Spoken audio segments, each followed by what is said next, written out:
Ben, just with working with Yoshinobu, what have you learned from him, and what's just kind of has to be the key for you guys to navigate through their lineup tonight? Yeah, Yoshi's been really fun to catch this past month. I think the main thing is just being solid in our game planning and just really staying on attack. And he does an extremely good job of filling up the zone and being able to get ahead of hitters, and that makes it a lot easier when we're able to accomplish that. I know we've talked about just how this has been a whirlwind of an experience, but just for you personally, what does it mean to have kind of just these opportunities in the postseason, being behind the plate for these first two games of the wild card? Yeah, I got this question asked yesterday. I'm sticking with the same answer. It's really cool. I'll take some time to reflect after this is all said and done, but this is way bigger than myself. We're playing for what's on the front, not on the back. Playing for everybody in that clubhouse, the city. So yeah, it's a lot easier when you have a group like that you're all pulling for. Any questions for Ben? We'll go to Doug on your left, Ben. Ben, this organization have had a lot of success in bringing guys in and helping them realize their potential and take them to the next level. Has this organization done that for you, and just if so, how? Yeah, they've instilled confidence in me, kind of on what they like seeing in me and the things I can improve early on. Instilled a lot of confidence and had a lot of direction in my game. So that's been really cool to get that kind of feedback. And then also with the type of personnel I have in this clubhouse, it's really easy to watch, learn, and get a lot of experience from those guys. So. And your offensive numbers have doubled from Tampa Bay to here. What's been the biggest difference for you at the plate? Yeah, beginning of the season was really tough for me. I think I was trying to be someone I wasn't. Just taking that time to reset and really see what kind of player I want to be and trying to take that on the field. Try not to do too much and just really try to play my job, do my role, and turn the baton over to the next guy. Go to Jack in the second row. Have you had a scouting report on Zach Littell you've been able to share with the guys in there? Yeah, we get a lot of information on day in, day out. So there's a lot of stuff that you already get to see, but just knowing Zach, he's going to pitch to his strengths. He's going to go for weak contact and get chased when he gets it, but it's just got to stay within ourselves. Can't chase him around the zone. He's got 3 fastballs, so yeah, it's going to be a good one tonight. Any questions? I'll go to the first row here, and then Sonia. Kevin? Thanks for your time. About 6 weeks ago, you didn't think you'd be here today. It's kind of cool, but you're learning the pitchers now, and you talked about game planning. You go into a game with a plan. But when things start to go off the rails a little bit, with you still getting to learn some of these pitchers, what's that process like where you try to get them to calm down and they try to show confidence in you? Is it a difficult balance still? Yeah, it's an interesting one, but I think the main thing is that the guys in that clubhouse have such good stuff that we should be leaning on our strengths more than anything. We're confident in who we are. Those guys are confident in what they have, and you shouldn't shy away from that. This is going to be kind of a variation on this question, and I'm sure you're used to it by now, but getting up to speed quickly with a pitching staff, getting used to guys and learning what works for some guys and doesn't work for others. What's the key to being able to do that and to get up to speed as quickly as you have? Yeah, I mean, it's trial and error. When things are going well, it's easy. I think when stuff hits the fan, it's tough, but also you learn a lot. So it's good for you to go through those times, those trial and errors, and you learn a lot from them. You take things out of the failures, you take things out of the wins, but I think you learn more from kind of like the chaos and being in it. You learn about who you are, kind of what it takes, and what you need to do to get out of that stuff. So, Third row on your right, Sonia.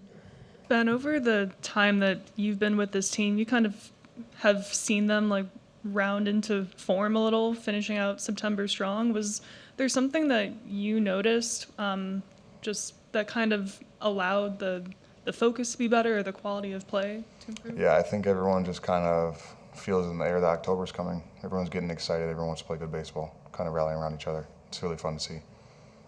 Well, good news is, of course, we know you're back in the lineup today. Dave Roberts had shared you were experiencing some back tightness. When did this start, and just kind of how are you feeling? Started when I was on load management all year, and then I had to play the last 4 games of the season, and then I played again. Now, first ground ball I took during BP yesterday, it kind of locked up on me. And then, I wouldn't have come out of the game, but since we took the big lead, it took Thomas 2 innings to convince me to come out. So, I guess first inning didn't work out, and the second he came back, and I was like, all right, I guess I'll come out. Claudia right here, Kike. Kike, tengo dos preguntas. La primera, has vivido muchos octubres con los Dodgers. ¿Qué tiene de especial este año? Lo mismo de todo. Estamos aquí. No muchos equipos tienen la dicha de poder jugar en los playoffs y estamos aquí una vez más. Tenemos una oportunidad bien grande de repetir algo que no se ha hecho en mucho tiempo y estamos aquí aceptando el reto. La segunda es fuera del diamante. Sabemos que te encanta la música de Bad Bunny. En este mes de la herencia hispana, ¿qué te emociona más de ver a un artista latino como él brillando en el show de medio tiempo del Super Bowl? Súper orgulloso de que está poniendo a Puerto Rico en alto. Benito ha hecho muchas cosas súper grandes por Puerto Rico. Nos ha puesto en el mapa y obviamente con su residencia pues creó muchos trabajos, ayudó mucho al turismo de Puerto Rico y como siempre poniendo a Puerto Rico en alto y súper orgulloso de que sea de la islita de nosotros. Any questions? Yes, sir. We'll get you the microphone. You guys attacked Hunter Green very well last night. Did you guys have any specific game plan against Green's fastballs or sliders, if you can tell? It kind of went the opposite of how our plan was. Our plan was to be on the fastball. He threw a season low percentage of fastballs last time he pitched against us, so we thought that this time around he was going to come attack us with more fastballs. So the plan was to hit the fastball, and he made some mistakes with the sliders, and we made him pay for it. Other questions for Kike? Yes, we'll get you the microphone. Kike, siendo un jugador que ha dejado muy buenos números en postemporadas y que es algo de lo que se habla, tanto fanáticos como la media, ¿cómo haces tú para manejar esta situación? ¿Sientes alguna presión? ¿Cómo manejar las expectativas? A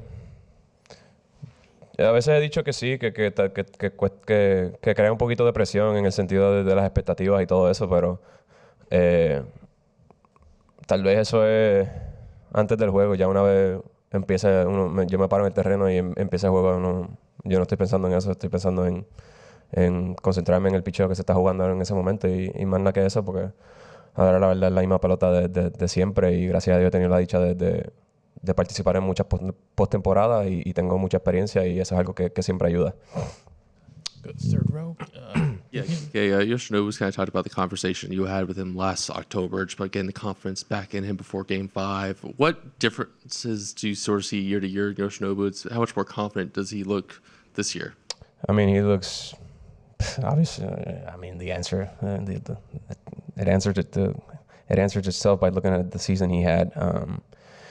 He just seems like the guy that knows what he's doing on the mound and not trying to see who he is. He's not trying to figure out who he is. He knows who he is, and he's attacking. He has a game plan, and he's executing. Man, his command is impeccable, and hopefully he's that way tonight. But last year it was a little bit of he was trying to adjust to the league when you don't need to adjust to a league you haven't failed at.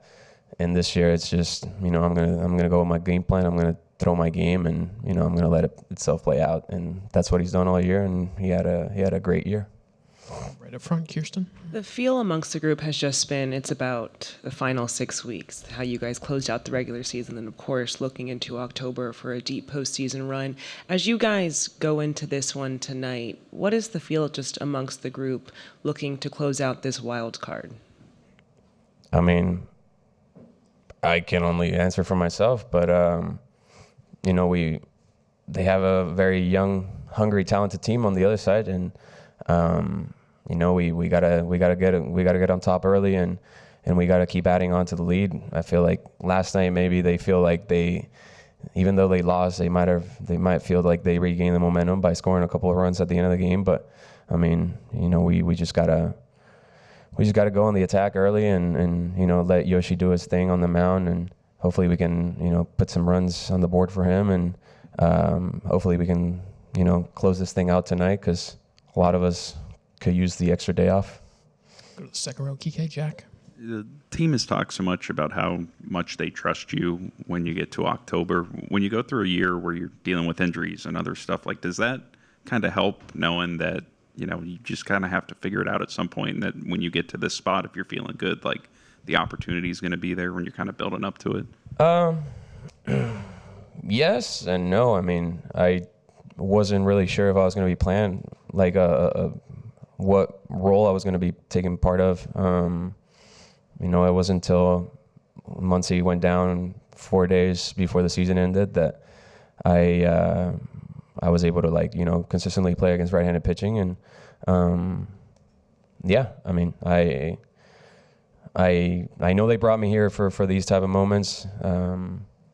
Sucks that for 162 games it didn't go well, but once we get here, it doesn't really matter. The beautiful thing about the postseason is that once we get to the postseason, everything starts at zero, and nothing really matters about the 162, because if you can have a bad year, and you flip the script and you start over in the postseason, you have a good season, good postseason, help the team win, we win it all, and nobody remembers what you did in the regular season. Everybody remembers what happened in the playoffs, and it could also happen the other way around. You can have a great season and have a bad postseason, and people are going to talk about how bad it went in the postseason. Nobody really cares about what happened in the regular season. So for me, it was just, trying to stay ready, trying to figure out a way to stay ready. And whenever my name was called upon, and it happened a little earlier than I thought this time around. We'll stay right there, Kike, on the left. Kike, there was a lot of highs and lows in September from that trip in Baltimore, Pittsburgh, and then Clayton announcing his retirement. How did everything in September bond the team together? I mean, September felt like it was kind of the whole year, It was just up and down. We were very inconsistent, and it was all about trying to survive and get to the postseason. And then once the postseason started, forget about the regular season and understand who we are as a group, and understand that everybody's coming for us. We have a target on our back, so we had to play like it. At times, it felt like we were kind of checked out during the regular season, and here we are now, and these are the games that really matter. So it was, I think, experience and age has a lot to do with it. We have a lot of young guys, but I think we have a very salty team as far as the age, especially the position players side of it. So we have a lot of experience. We know that it's not that easy to turn it on and off, but we just need to find a way. And here we are. We found a way last night, and hopefully we can find a way tonight. Seated far in the back, Kike. Bill? Yeah, Kike, how much pride do you take in that reputation as being a good October player, and what are some of the things that make a player good in October? Getting hits. Reputation feels great. I've been blessed to be on the right team at the right time. Being a good postseason player is kind of an individual thing, but not really. You're on a team that doesn't make the playoffs. You can't be a postseason player. I just happen to be on a lot of really good teams, and I've been fortunate enough to get a lot of chances, and things have gone my way. But like I've said before, I've also had some postseasons where it hasn't gone my way, and it feels terribly. You go to the off season and you think about it over and over, but reputation is a reputation. Whatever, I embraced it, so hopefully I keep getting hits. Standing far back on the right, Kike. Hola, Kike. Humberto Hola. Barrera aquí.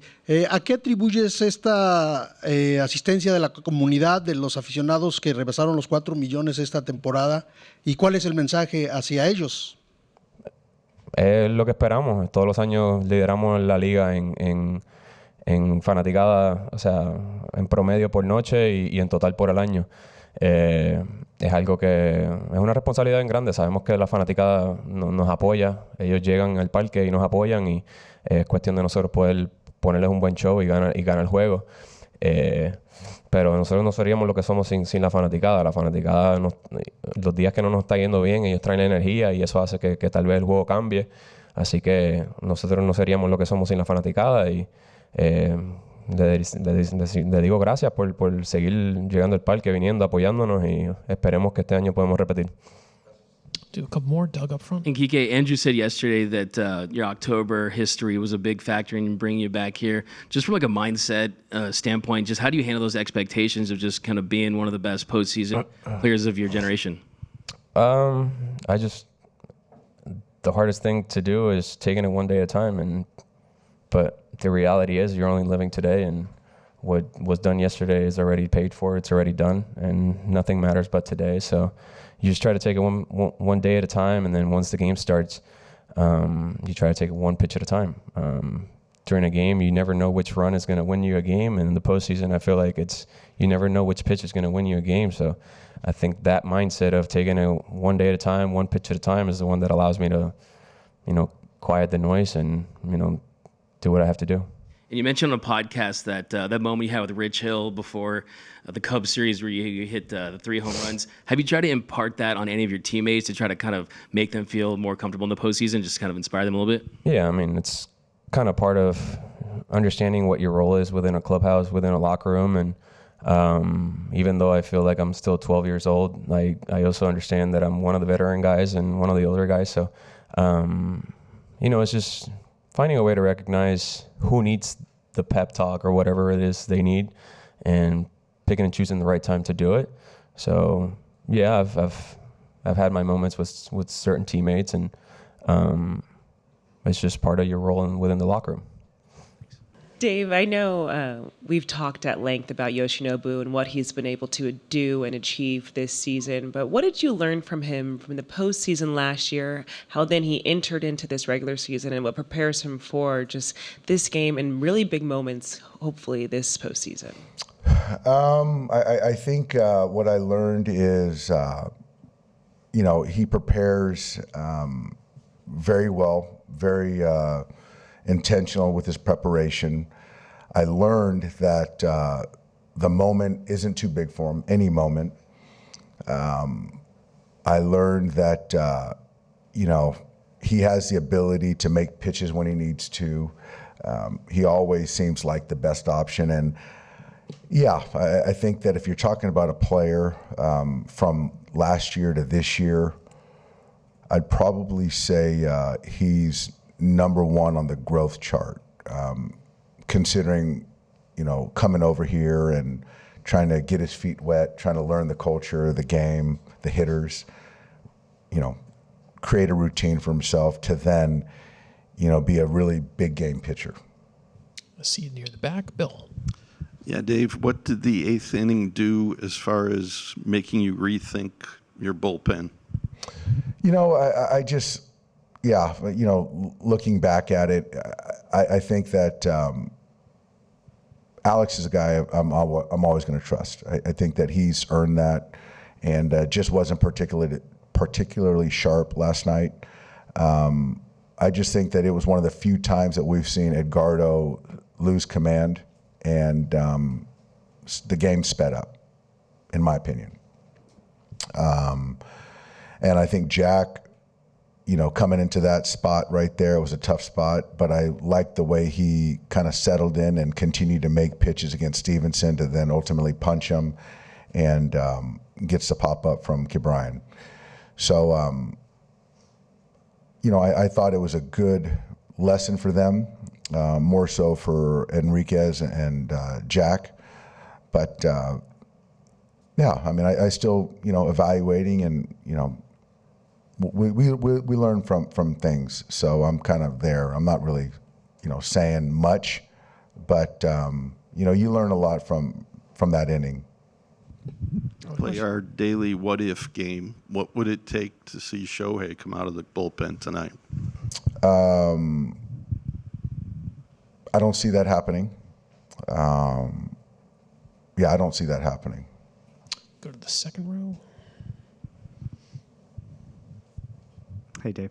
The decision to go with Miggy Rowe at second over Tommy Edman, who homered last night, is it because of the ankle, or do you think Lodolo might come in later and there'd be a lefty there so Miggy could face him? It was more of the ankle. Just kind of Tommy's been, trying to battle to stay upright. And so, with Littell, I think he's a neutral guy. They certainly have Lodolo in the pen, and Martinez is going to be deployed, I'm sure, who's a reverse guy. So I don't think there's much cost. And also, I feel that the defense is enhanced with Miggy. Standing on the right corner, Dave. Dave, Shohei has 3 homers all of last postseason and has 2 last night. Is it possible that in terms of meeting the moment, he learned something last year that kind of unlocked for him already in this postseason? Yeah, I think so. I think that superstars always want to, perform on the biggest stage, but you have to let the game come to you. And I think that last year, certainly early on, I felt that there was a little bit more chase in there, and appreciating the fact that teams aren't going to let them beat them. And when you can hone in your chase to get into account, which he did yesterday, to then get a pitch to hit, that's a result. I think he's had a great September as far as the chase, which has sort of prepared him for the postseason. Go to Sonia in the third row on your right, Doc. Dave, with the bullpen, are you still kind of figuring out who you can trust in leverage spots at this point, given that it's the postseason, a different situation than the regular season? Yeah, I think that's, you like them all, you trust them all to various degrees. And I think in the postseason, you have to go with, ultimately who you feel best in that one spot. And so it's ever evolving. And I'm not going to can't be blind to performance and heartbeat and how guys respond to certain situations. So it's sort of a daily kind of conversation, with the pitching coaches, the front office, and just kind of, and most importantly, what I see. How aggressive do you think you might be with managing the pen tonight if you see an opportunity to close this one out? I'm going to be, I would say I'd more put this game on Yoshinobu, appreciating that he's, for me, our best pitcher available today. Then you got to layer in on, the stress of innings, the pitch count, and the swings they're taking, and how his stuff looks. To then, is there a better option? So, so I would say that I wouldn't probably be too aggressive, and I don't really know which direction I'm going to go as far as who I deploy. The third row, Dave. Fabian. Yeah, Dave, you had Emmett up for a lot of that 8th inning. Didn't use him. Is that sort of just trying to figure out, if he can get up in that sort of spot, do you sort of trust him coming into a dirty inning? How much are you still trying to kind of figure out what he can do as a reliever for you? Yeah, that was the situation where I think Jack had one more hitter, and Emmett was going to come into the game. So clearly I felt that if we needed him, he was going to pitch. So fortunately, he didn't have to come into the game, which I think is of benefit for tonight. For a guy like him sort of tonight and going forward in this postseason, is he a guy you feel comfortable going back-to-back or using like a usual reliever? I've had conversations with Emmett, and this is the postseason. So I say yes. Whatever is called for him, he's ready and willing to do whatever is called for him. Good at Doug. And Dave, for Tommy, would he be available tomorrow if it would come down to a game 3, and he would be available in any capacity for tonight's game? He's available off the bench, certainly, tonight. And if there is a game 3, yeah, he'll play. Barry? Hey, I've got a more of an esoteric question for you. With we've lost recently, Boch, Mel, Snitker isn't coming back. Wash, Buddy Black was fired during the middle of the season. It's kind of left you as like the highest ranking manager in the National League at this point. Me and Cashy. And Castle. So what do you think about that? That as the whole time you've grown through, and what you've been through, and these guys are a lot of them you played for, and they were mentors of you. They were all in different forms, mentors, and I've taken a piece of each one of those guys. I really have. And very grateful for that. I think I've grown. I think I'm continuing to grow, want to grow, get better. They're great baseball men. They love the game of baseball, and they've impacted the game in a positive way. And I sort of feel that responsibility again to kind of keep what they started and guys before them started, to keep this thing going and make it about the players and the fans and do things the right way. But yeah, all great baseball men. Do you look at this as kind of a normal evolution? Yeah, I think so. It's just sort of all kind of coming at, a changing of the guard, whereas, you guys have been around for a long time and you're getting some new blood, some new younger managers. Yeah, it's kind of the circle of life, I guess. We'll take a last What about that one? Take a last question in the second row.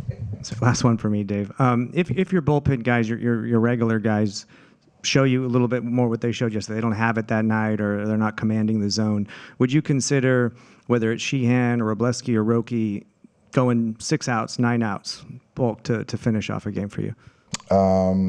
Yeah. Yes, I would.